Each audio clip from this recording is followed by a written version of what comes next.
سلام دوستا، وقتتان بخیر.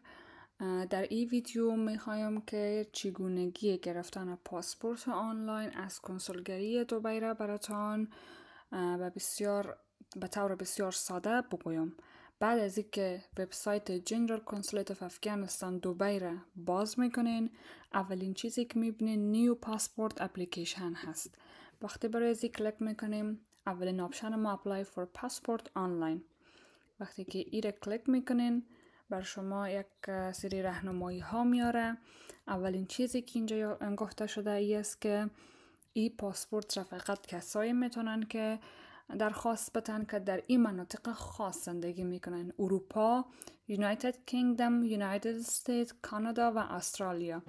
پس شما فقط میتونین که از این مناطق درخواست پاسپورت بدین. بعضی از دوست ها پرسان کرده بودن که از ایران یا از افریقا میتونن آیا این پاسپورت درخواست بدن یا نه، که اینجا سوالشون حل میشه. چیزایی هم که اینجا از شما خواسته گفته اینا رو حتما باید داشته باشین. یک پاسپورت قدیمی ماشین خان یا الکترونیکی هست و یکی هم عکس پاسپورتی با بک‌گراند سفید و رنگه باید باشه.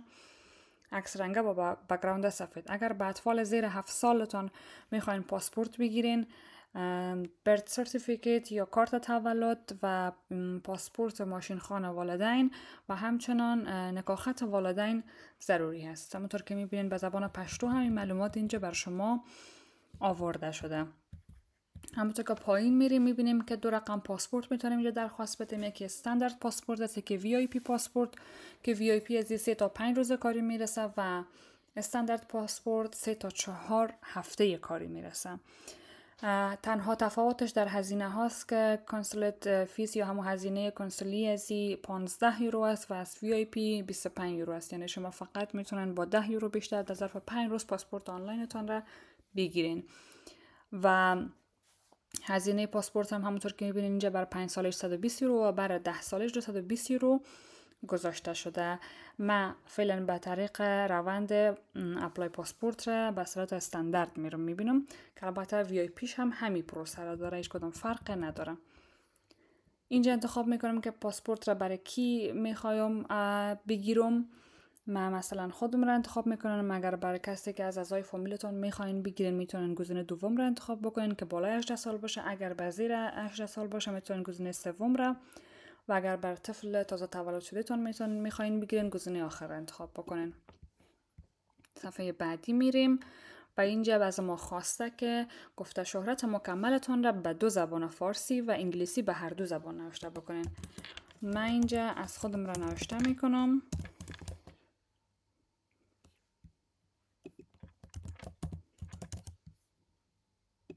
همونطور که میبینین وقتی که من انگلیسی نوشته میکنم فارسی خودش میآید. تاریخ فرضی من یک تاریخ نوشته میکنم برای شما. اینجا تاریخ تولدتان دقیقاً همه قسم که در پاسپورت قبلی شما هست امور شما نوشته میکنین. زیاد این طرف یعنی تغییر مشخص آورده نمیتونین. و همونطور که میبینین تاریخ تولد من وقتی که اینجا میزنم اینجا میاره، حتما چک بکنین چون یگان وقت اشتباه میزنه تاریخ تولد را. و میریم به سمت صفحه بعدی. گزینه اینجا فکر میکنم که فامیلی مرا قبول نکرده میره خودم، پس باید به زبان فارسی نوشته بکنم.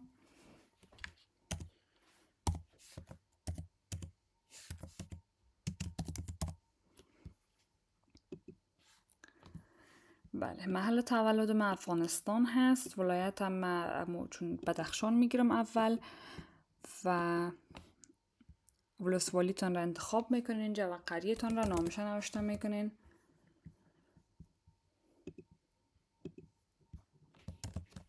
هر قریه‌ای که هستین.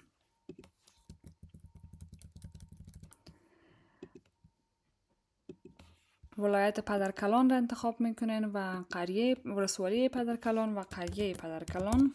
همونطور که میفهمین در تذکرهای ما مشخصات پدرکلان هم بسیار مهم است. شماره تذکره‌تان را اینجا نوشته میکنین. من یک شماره تذکره فرضی نوشته میکنم اینجا. نام پدر،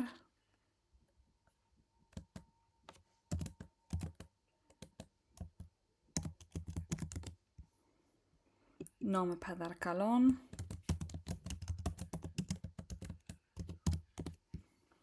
حالت مدنیتان را اینجا انتخاب میکنین که متأهل و مجرد و همه چیز هست، جندر و کشور محل اقامت. من چون جرمنی هستم جرمنی رو انتخاب میکنم. شما در هر کشوری که هستین همون کشور رو انتخاب بکنین.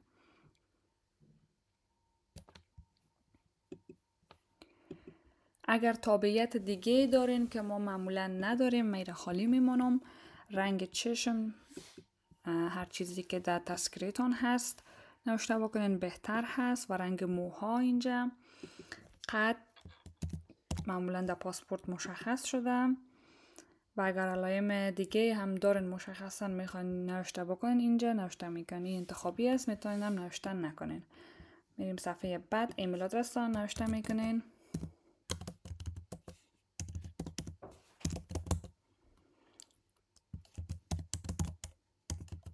این ایمیل آدرس بسیار مهم است، چون قرار است که از طریق همین ایمیل آدرس برای شما جزئیات کارتان را شما در جریان بانن. شماره تماستان را اینجا نوشته میکنین. یک شماره تماس خانه داره و یک شماره تماس تلفن داره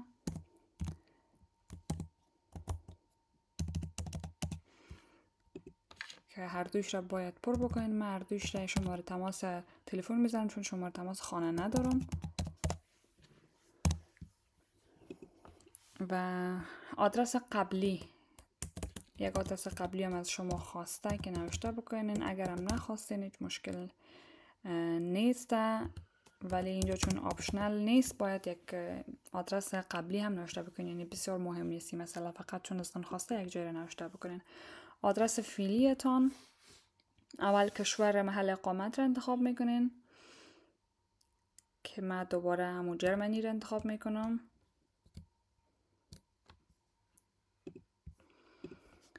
آدرس فعلی من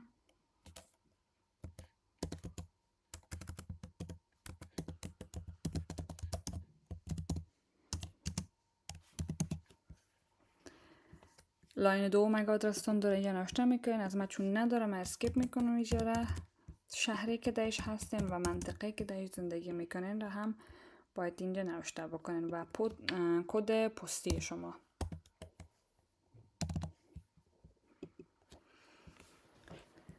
در مرحله بعدی اینجا از شما مشخصات وظیفه تان را خواسته. من چون دانشجو هستم استودنت میزنم و اینجا میبینن که آپشن های دیگه ای که کارفرما و محل وظیفه و اینا بود برای من مستقیم حذف میشه. صفحه بعدی، آیا گاه پاسپورت افغانستان را داشتین؟ بله. و اینجا مشخصات پاسپورت قبلی تان را نوشته میکنین. 5 ساله بوده یا 10 ساله. مثلا برای من 5 ساله بوده، من او را انتخاب میکنم. تاریخ صادر شدهش جنوری 1. ما 2020 پاسپورت ما گرفتیم، چون 2025 تاریخش رو به اتمام است و جنوری 1 2025 هم تمام میشه که انقضایش خودش اتوماتیک آورد. محل صدور برای ما کابل سنترال پاسپورت دیپارتمنت بوده. شما هر جایی که پاسپورتتون را گرفتین انتخاب میکنین و جایی هم که درخواست دادیم از همون کابل بوده. شما هم هر جایی که درخواست دادین را متوجه باشین دقیقاً این چیزا در پاسپورت شما نوشته شده اگر یادتان نیست. آیا سابقه جرمی دارین؟ نه خیر. حال پاسپورت جدیدی را که میخواین بگیرین را اینجا از شما خواسته که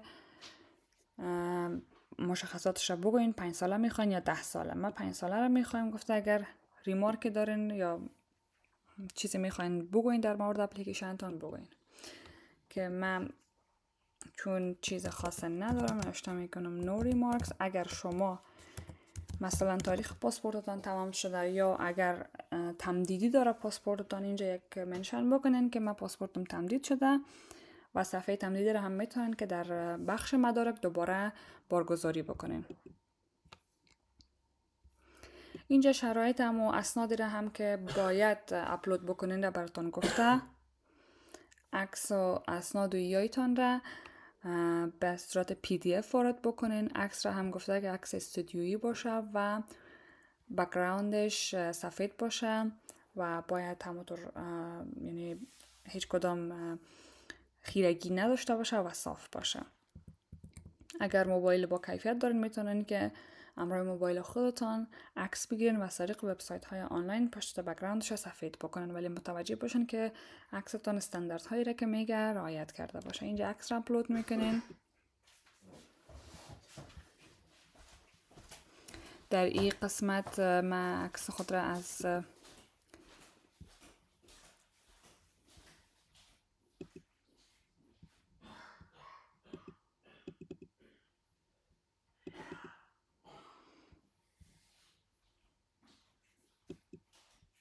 عکسایی که اینجا دارم من انتخاب میکنم یکی را.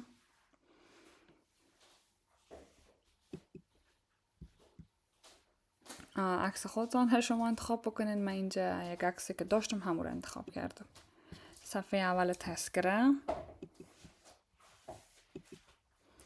برادر من اسنادی که اپلود میکنم مربوط برادرم میشه. تذکره الکترونیکی نداشته، تذکره کاغذی را همونطور که میبینین بدون تاییدیه وزارت خارجه است. ما او را اپلود کردم. میام صفحه دوم تذکرهش من اپلود کردم. پاسپورت قدیمیش و امو اوسوایس یا کارت اقامت محل کشور خودتان را هم که درش اقامت دارین اینجا وارد میکنین. اگر اسناد دیگه هم میخواین اینجا میتونین از طریق از همونطور که گفتم اگر تمدیدی پاسپورت دارین از این طریق وارد بکنین. صفحه بعدی میریم و اینجا امضا میکنین. من همونطور یک امضای نمونه انجام میتم و اینجا سابمیت را میزنین. وقتی که شما سابمیت زدین دیگه تمام اسنادهای شما بررسی میشه و به شما ایمیل میآید که شما اسنادتون در حال بررسی است و به خاطر از اینکه اسنادتون بررسی شه و شما باید هزینه کنسولی را پرداخت بکنین و از طریق ایمیلتون میرین و دمو لینکی که بر شما روان کردن وارد میشین و هزینه کنسولی که یا 25 یورو یا 15 یورو هست را پرداخت میکنین و بعد از او 2 روز 3 روز طول میکشه تا اینکه برای شما تاییدیه اسنادتون بیاید و بعد از او شما هزینه پاسپورت را که 125 یورو بود فکر میکنم یا 125 دلار او را پرداخت میکنین و منتظر میباشین که پاسپورتتان بیاید. یک کد هم براتون میده که از طریق از اون میتونین که وضعیت پاسپورت خودتان را هم بررسی بکنین که به کجا رسیده، چاپ شده نشده، همه اینا را براتون در اونجا با جزئیات نشان میده. امیدوارم که براتون مفید بوده باشه. لطفاً لایک و سابسکرایب یادتان نره.